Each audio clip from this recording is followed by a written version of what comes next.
If you know anything about Outer Wilds, then you know that it is best experienced blind, and that there will be spoilers throughout this video. So, if you trust me in any capacity, buy this game and play it for yourself. With that said, let's get into it. There really isn't any other sweater like Outer Wilds.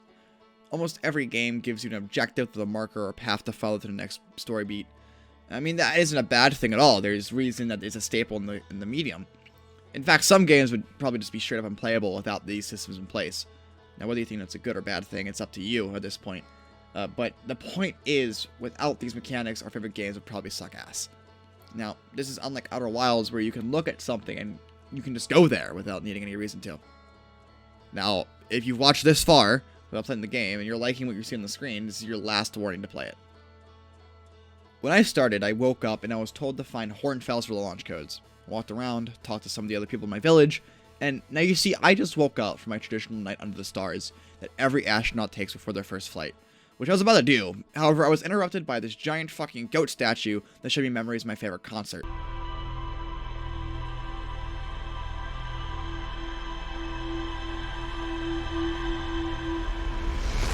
And then it led me on my way. I remember being told about there being some stuff on the Outer Rock, so I went there first. When I landed, I found some Nomai ruins that pointed to other planets of the solar system, except for one that just pointed everywhere.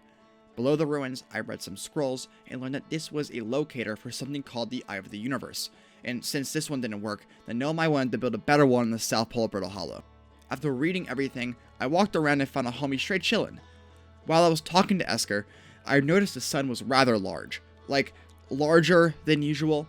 Then this happened.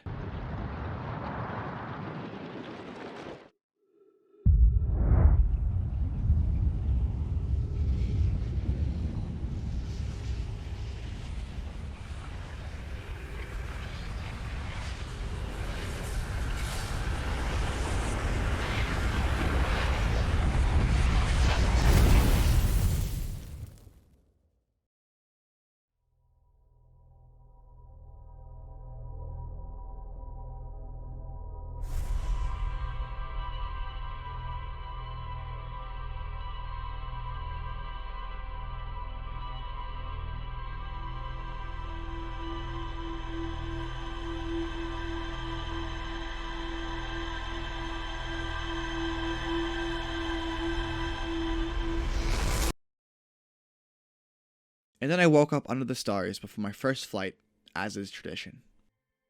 Once I understood what just happened, I got in my ship and pointed it towards Brittle Hollow, in an attempt to find the observatory and hopefully find answers surrounding what just happened. Now, I quickly learned that Brittle Hollow has a volcanic moon. It makes the planet's crust unstable by causing the planet to fall apart around you into a massive black hole at its core.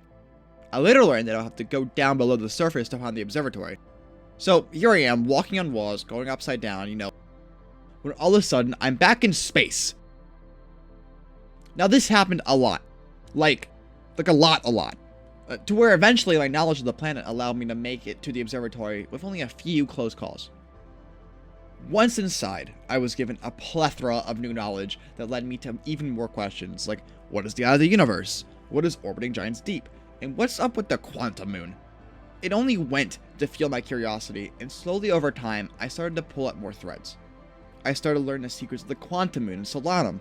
I learned about the Ash Twin project, and learned about the secrets hidden inside Dark Bramble. With each loop, you gain more knowledge with the Nomai and what they did before you, except, for the loops that you don't. The information that you learn on one planet can become useful on another. Take the quantum moon, for example. Unlike the other planets, you can't just land on it because once you go through the clouds, you stop observing it, moving it somewhere else. Luckily, the Nomai were just as curious as you and created 3 teachings to find on different planets that you must learn in order to find the secrets that it holds. Now, once you completed it and the threads have been pulled, there's nothing else to go back to. You can always revisit it, but it's not going to change. And that also goes for the other planets too. Once you find the mysteries hidden within them, you start to realize how much thread you've actually pulled. And soon it starts to creep up on you. Just a few loops ago, the sweater was whole, but now it's more akin to a crop top. But I mean, you still have half the sweater left, right? And at this point, it's probably more than enough. So, here you are, a random bystander swept up in all of this at the end of the universe's life. With all you've learned, you take the journey to the outer of the universe by going into the depths of Giant's Deep and getting its coordinates, taking out the core of the Ash Twin project, in making the final journey to the vessel, where you replace the broken warp core, input the coordinates, and prepare yourself for the final loop. At this point, as the music swells around you, you realize that you're about to undo the sweater. If you're still here, and you have not played the game, this is your final chance.